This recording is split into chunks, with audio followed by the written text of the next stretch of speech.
Welcome to Business Innovators Radio, featuring industry influencers and trendsetters sharing proven strategies to help you build a better life right now. Hello and welcome to the show. This is your host, JC Soto with Online Media 360. Today we have TEDx speaker, coach, and author, Michelle Mras. Welcome to the show, Michelle. Thank you for having me. Michelle, I know you're a public speaking coach. What is it that you do for your students that help them? Are you working with pros that are already established and then making be a better speaker? Or are you working with rookies or people that want to get into the business? A little of both. It depends on their level of enthusiasm and willingness to give of themselves, because I believe everyone is a public speaker, but they have to realize who they truly are. So it depends on where they are in that spectrum.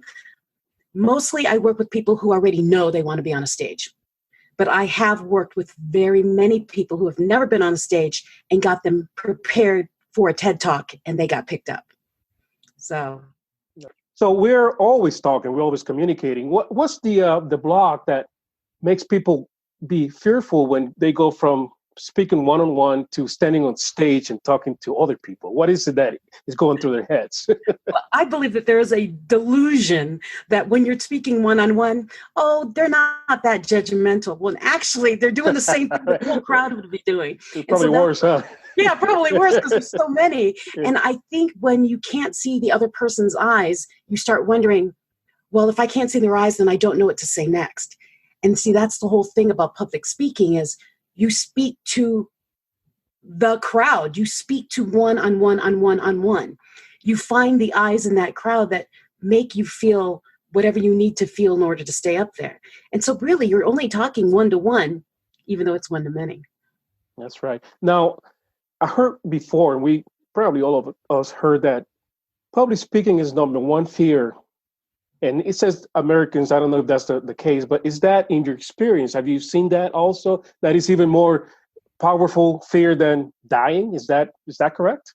Yes, I've been around the world. Most people I've spoken in many, many countries. And yes, people are terrified of getting on stage. They'll sing on stage. They'll walk across stage, get an award and say thank you. But if you say stop and say something, they lock up. And it's so funny to me because speaking is what we do as humans. I mean, we do it constantly. And just because you're on a platform, it doesn't mean anything's different. So in my mind, public speaking is like breathing. We all do it. And so that's when I work with my clients. That's really what I'm helping them learn is you're doing it already. You're just moving where you're standing from. That's all. Yeah. So when they lock up like that, is that because they have something memorized and you take them out of their maybe their routine that already have planned in their heads? No, they lock up because they're thinking too much about themselves. Oh, I see. And that's really where it comes into public speaking. It's never about the person on stage. It's always about the message you're giving out. And when people lock up, it's because they're doing, okay, what's someone thinking about me? Oh, I forgot that third word in the second sentence. Stop. Just stop. What are you there to give? And who do you need to speak to? Do it. Go again. Yeah. And you've seen some anxiety that'll start to build up in some of your students, right? When they go from theory and listening you talk, and then they have to do their time on stage. Have you seen that kind of build up, just going from 0 to 60 in like 2 seconds? I've seen that happen a lot. And what's funny is I've seen people who completely lock up on stage, and then you say, what do you really want to talk about? Well, I really want to say, and they start talking like they're talking to their best friend. That's what you're supposed to say. And then they do it again. They do, wow, that came out of me? Yes, because that's your heart speaking. That's really what you want to say. The other thing that you wrote down and memorized is what you think people want you to say. There's a difference. It's what really needs to be said to them and what you have contemplated to be said. Get out of your head, get in your heart, and get it out of your mouth. People are needing to hear your story, your whatever you have. And you've got to believe that. And how important is to have a story to connect with the audience? Story is huge. And that's really the basis of most of my coaching. If you think back to any civilization on this planet, even back to cavemen. Okay, they're telling stories by drawing on the walls, right? The Egyptians drew on their walls. Everything is a story. People would sit around campfires. That's how life was transferred from generation to generation. How we do things, it's story. Our human brains are made to capture stories, to feel, touch, imagine, smell, whatever it is. That's how we incorporate it into our own lives. And when you tell stories, people are able to put themselves into the story, and then they remember it even stronger. And that's the huge thing about storytelling and messaging and teaching people how to get on stage and present themselves.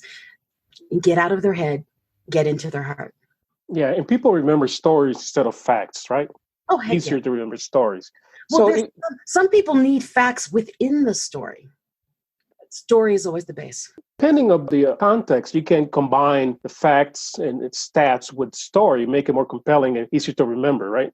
Yes, actually, if you watch many TED Talks or TEDx's, it's usually a story, and then they insert some facts into the story so that it backs the story. And by doing that, those are the ones that tend to be more popular because people can remember them. They feel them, and then they have a visual on them too. A little bit of everything. Yeah, a little bit of everything. And then you have people that only rely on PowerPoints. I think that there are people that, I think a little bit is sometimes necessary, but people just rely on that so much that they don't connect with the audience, right? Oh, that's huge. Yes. I mean, and with me, with PowerPoint, if the only reason I can ever tell a client to go ahead, use PowerPoint is to keep them on time. If they're very, very distracted and get off on, tangents all the time, then definitely use a PowerPoint, not for you to read it, but to keep you on point. And I don't believe in more than 3 bullet points. And I'm talking big bullet points, 1 word, 3 bullet points, just to keep you on target. And the other reason for a PowerPoint is people learn at different rates, at different levels. Some people need to see, some need to have to hear it. Some need to do both. Some need to actually hold a piece of paper. And so if you're training, I would say address all 3.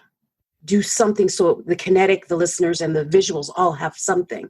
But if you're speaking, you've got to be able to connect that way too. And that's why when I speak, I tend to have an engagement of some sort, either have them do their own visualization or handout or something so the tangible people can hold it.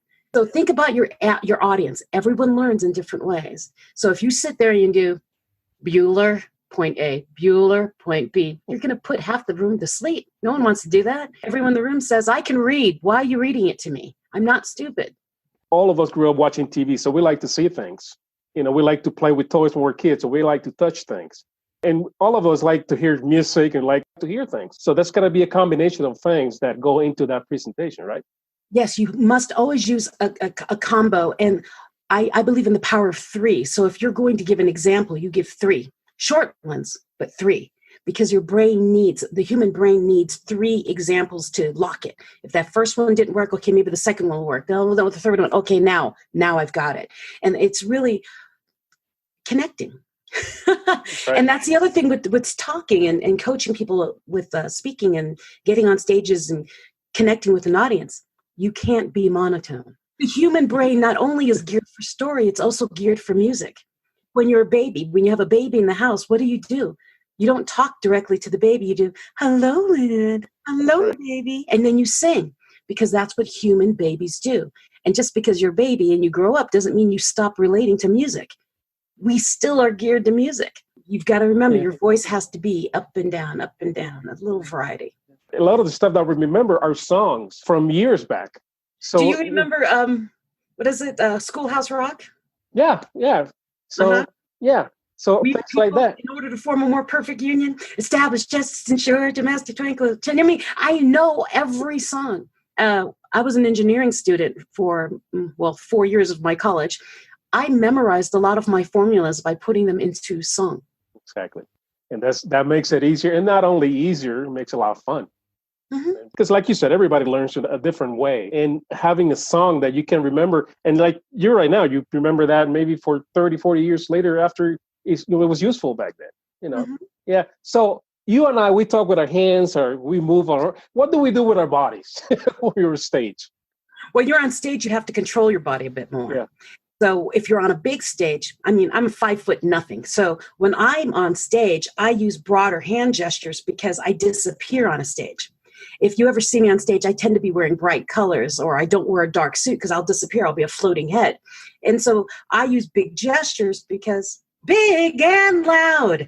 I mean, you've got to project so people will pay attention to you. Now, depending on your talk, and I'm very, it's hard to explain this on a podcast, but you have to watch your hands. You cannot talk constantly using your hands, because where your hands go, that's where your audience's minds and eyes go. Follow. So when you're moving your hand, you're gesturing for a reason. So point 1, point 2, point 3, you move your entire body for it, actually. So depending on what your talk is and why you're talking and why you're gesturing, that is how you move your hands. But the audience, on the other end, the audience knows when you're faking the hand gesture. I was walking down the street when I saw, and you put your hand up above your eyebrows. No one does that, you know? Now, if you said I was calling, well, the old phone is not like this anymore. You can't use your finger, your pinky and your thumb, because now it's cell phones, right? You've got to remember things like that, because your brain, the brains of your audience actually thinks that. Dude, what are they holding? That's not a phone, right? That's right. That's right. And, majority of audience don't know what this means anymore. Yeah. That's passe. This is years ago. So now, if you say in 1970, I called my friend, there's difference. You say, yesterday I called my friend, people do, what is in their hand, hang loose, You're right. Now, let's talk about humor. Is humor something that should be considered to be included in the talk? Yes. And you don't have to be humorous. Now, you have to be careful about that, because most people do, I have to put humor in, so I'm going to put in a joke. If you don't tell jokes well, don't. Just don't. But the power of pausing is huge. You can say a statement and pause and make a face. Like, I was walking down the street and I saw a bird. It wasn't a normal bird. It was a big bird. I said nothing funny, but people smile because they're like, what kind of big bird did you see, right? Because I paused and let their imagination go. And so when we say humor, it could be that subtle, letting the audience's imagination catch up with whatever you're talking about. Now, when somebody comes to you and they want to improve their public speaking and help maybe all these fears, how can you help them get past that? Well, that's an exercise in itself. I do a talk basically called Amplify Your Magnetism. And I walk you through your body. And a lot of the tension that happens with speakers is we get so locked up in our head, and then we're so worried about our body. And what I do is I get you more focused on your body movement, the energy in your body, and then ask you to project in either an animal that's courageous or strong in your mind, or a song that empowers you. I mean, that's an easy one to explain. If you're ever in a bad mood, you're coming home from work, you're in a bad mood, you're in traffic, you put on the music that you choose, your mood changes to the music.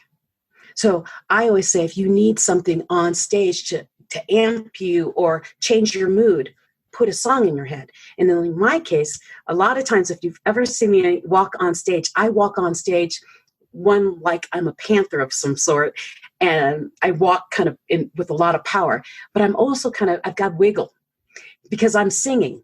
I have a song in my head. I'm usually singing, I'm every woman, it's all in me, and I'm walking on the stage. And that's what gets me in the mood of, I am not afraid of anything out here. That's powerful. That's a really, if you think about it, we do that all the time, but we do it in the opposite direction. We sometimes imagine something that makes us even more fearful instead of the good image that's going to make them feel powerful. Well, I've had people, they come in and you can see the way they're walking on stage. Dun, dun, dun, dun, dun, dun, dun, dun, dun. I'm like, no, you're not going to get, the force is not going to crush your head. Yeah. Or Jaws theme, Yeah. So you come in like a little mouse looking around all fearful, and that doesn't help. Yeah, I say, channel your inner animal, your inner predator, not a squirrel that does, I'm afraid, Come up saying, I own the stage. I own every step I walk on, and I'm powerful. And you will be. You'll feel it. You will feel Mm-hmm. it. And do they have any misconceptions when they come and say, I want to hire you to help me with my public speaking? Do they have something that already have in their head, some kind of beliefs about what a public speaking coach will bring to them? The funniest thing I always hear is, are you a vocal coach? No, I'm not a vocal coach. I do not teach you how to control your voice. That's actually something you can do. You can hire someone for that. But I believe in singing. But yes, a lot of people think, well, then I don't have a public speaking voice. Well, what exactly is a public speaking voice? Thank you for calling Omaha Federal Credit Union. No, you don't have to do that. People want to talk to a real human. Be you. Be authentically you.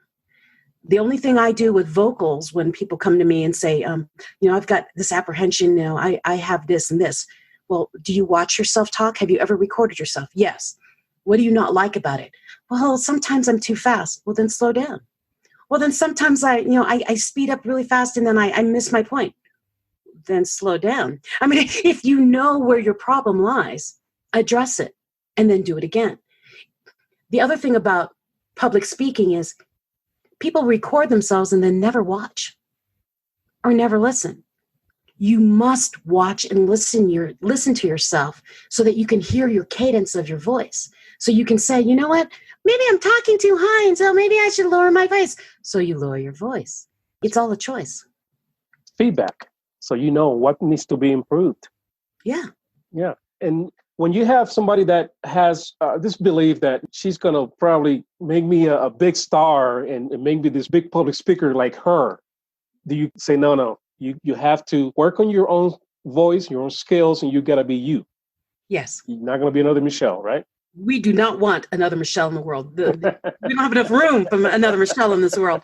Well, the thing is everyone, what I tell my clients is someone is waiting to hear your voice, not your voice channeled through a Michelle or, anyone else. We're not looking for another Les Brown. They're looking for you, because if they weren't looking for you, they would already have their answer and they wouldn't be in the room with you, which means they still need to hear someone. You may be that someone.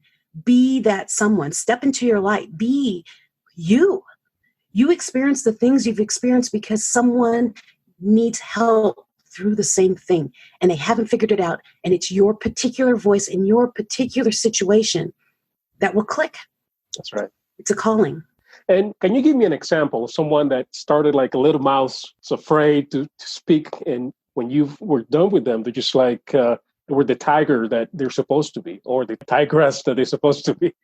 Which is funny, is there's a lot. There's a lot. I can't even pick up one, because I remember one, he came up to me and he asked me, it was way back when I was still I was as one of the senior people in Toastmasters in the District 26 here in Colorado, the 3-state region. He's like, can you help me?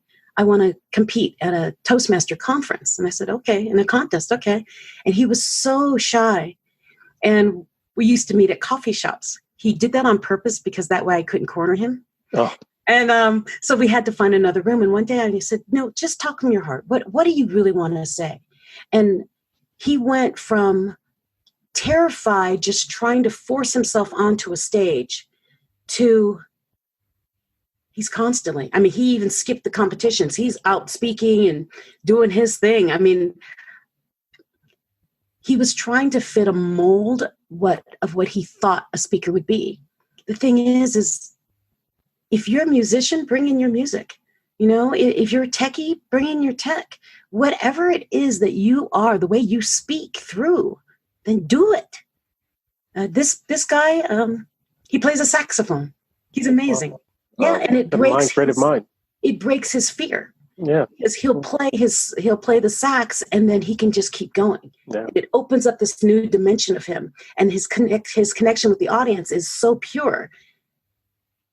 I love that. When you have somebody like that, it's sometimes a big challenge to get them to see what they can provide in the story that they bring. Every story has, or every talk has a structure, right? When you prepare your talk there, and I'm going to ask you, let's start with that. When you prepare a talk, how do you prepare a talk? what are the elements or the maybe the sequence that you For myself? follow? Yeah. Well, with my clients too, depending on what they want to talk about, I say, why do you want to talk about it? So the first thing is find your why. Why do you find it so important? What's the key in there? And then what I ask them to do is, I want you to record yourself randomly talking to your child or your best friend or someone like that. Just talk. And then I want you to listen to it. What out of that talk did you find the most important that you really wanted out? Now I want you to make an outline out of that. And then from that outline, make sure you only have 3 points, main points. Now, if you have more than 3 points, that means you have another speech. So break it down smaller. Okay. And that's the basic of how we do it. Speak why. Why do you need this out? Why is it so important? That's the beginning. What are you giving to them? How did you get started public speaking and spreading your message? I was an auctioneer. I was a benefit auctioneer. And I was doing like silent auctions and things like that for auctioneers in a nonprofit world. And one day, my boss, he handed me the microphone and he said, Michelle, close the silent auction. And he gave me that mic and I said, the silent auction will be closing in 5 minutes. Silent auction will be closing in 5 minutes. And I went, I really like the mic. And then I joined Toastmasters, which is a international organization that helps you with public speaking. I had no fear of large crowds. I had fears of one-on-one, one-on-four. And so I went to learn that. And as I started telling my story there, that's where it really kicked in. And then somewhere in there, I ended up running political campaigns, writing campaign speeches. And then I got hit in the head. I have a traumatic brain injury. So that's really what got me in there, the traumatic brain injury, because I lost 4 areas of my brain. And when I did so, I lost many years of my life, including the auctioneering world, the political world, and I had to reinvent myself. Someone asked me to be on a TED Talk, a TEDx, and I didn't even know what it was. I applied. I got in. Apparently, I did some national public radio talks on Moth Hour story projects, and I didn't remember I did, but they liked me, and they asked me to do a TED Talk, and I did. And after that, I wrote a book, and I haven't stopped. I found my calling by getting knocked in the head. Speaking of your calling, how did you get started coaching other people to do better in public speaking? Well, the spark is actually my business partner. His name is Gary Barnes. He's been on your show before. Yes. He's my spark. I went to the Breakthrough Business Boot Camp, and I was just there. I was just going to go see what he was. I was told I was a female version of him, and I wanted to know what a male version of me looked like. So I went to his boot camp, and he said, hey, Michelle, go on stage and tell your story. And I said, I have a lot of stories. He said, well, tell whatever you want to tell. And I went up there and told a story, and I didn't realize what a big deal it was. He put me on his international stage. And it's not a big deal for me because I like to talk to crowds. I've been around the world already, so it's not a big deal. And then afterwards, what got me speaking and training people, got me training speakers, is at the end of his boot camp, he has the speak out where people go up on stage and he gives evaluations. He asked me to be one of the evaluators. And I said, why would you want me to evaluate? You don't even know me. And he said, I know you. Okay. So people were going on stage and I was evaluating. And it was crazy because he would evaluate and then he'd let me evaluate. So he would already cover everything. And then I had to find more. And I'm really good at it. And he's like, at the end of the boot camp, he says, if anyone needs a speaker coach, Michelle will help you. And I remember being in the audience doing, what? I'm not a speaker coach. I don't do that. And he's, oh yeah, you do. And that's how it happened. I switched because I never considered what I do as a gift of teaching. I was just doing it. It was so natural. I would go to TED Talks and I was the coach at Colorado Springs TEDx because it's what I like to do. It's like breathing to me. I don't see it as a talent. And that's the magic of everything. The thing you do so naturally that you don't even think is a talent is what you should be doing. And that's what Gary helped me realize. I'm like, oh yeah, I don't even think about, evaluating speeches. I can craft a speech. I can make a speech that's 3 hours long into a 3-minute speech, and it would be just as impactful. And he says, you don't see that as a gift? I do. No, it's just what I do. He goes, Michelle, people can't do that. I'm like, oh, okay, well, I'll help you. That's how it happened. Now, tell me something you learned years ago, that still affects how you do business today, how you live your life, any lesson that you learned back then that you still apply today. Wow. There's many. I wrote an entire book on it. It's called Eat, Drink, and Be Merry. It's lessons I learned from a very powerful woman in my life. She was my math teacher, my 9th grade math teacher. And she's also now my mother-in-law. And I wrote the entire book about her and lessons I learned from her. And there's 3 things I really learned that I use for everything. The first thing is eat dessert first. You've got to enjoy the little things in life, because one day, the little things really will be the big things. I learned that after my brain injury, that the things I took for granted were the most important things in my world. The other thing is you have to have a plan. I don't care if you don't know the direction on how you can go, just know your end goal, and the universe will help you get to it. Because you accept things in your life that are an alignment to whatever you want, and you will guide to it. So don't panic about how, because just like a GPS, you can have multiple routes to the same destination. That came into a big play with my life just in the past 5 years with the brain injury, and then finding out I had breast cancer. My path was not straight, and it was taking turns faster than I could even see them, right? So take life not so serious, and not panic when things don't come out the way you think they should be. And then the last is the differences between a rut and a grave are the dimensions. If you're living in a rut doing exactly the same thing every day, you're building your own grave. Step out of it. Because if you want something different in this world to happen for you, you must do something different. As Einstein said, doing the same thing over and over again is the definition of insanity. And so many of us say, oh, I want this, but keep doing the same thing. You must do something different. You're right about that. Now, if someone wants to become a better public speaker, can you give us 3 tips, maybe 5 tips on how to get that done? Call me. We'll have your number at the end.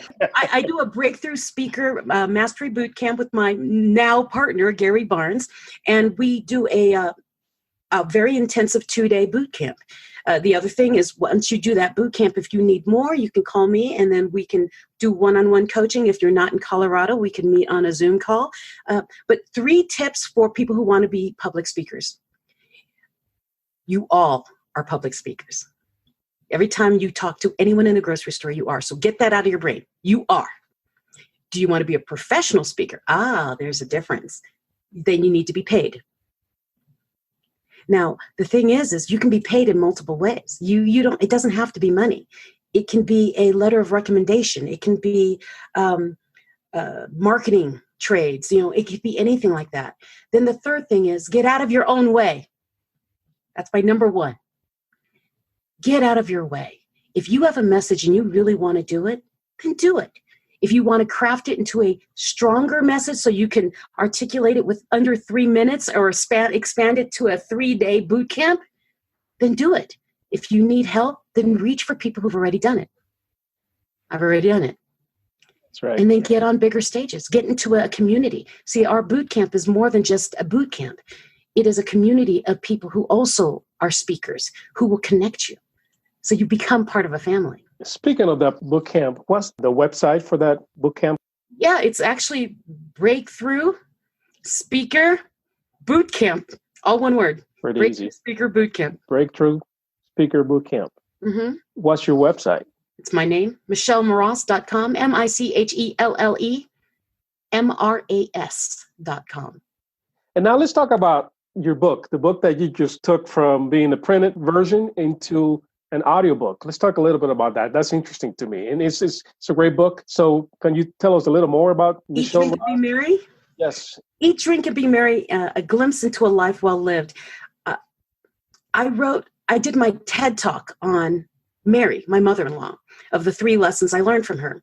And I met her when I was a kid. So, she has a huge impact on me. And I wrote the book because it's the rest of the story. My TEDx is the conclusion of the book. So the book is the rest of the story, all the little quirky things that I thought were so silly. And now I live like it every day, and people think I'm quirky, but I'm really just enjoying my life. And it's basically a blueprint for living your best life. And I just made it into an audiobook, so it's my voice narrating, which was so exciting. It's a new experience to do that.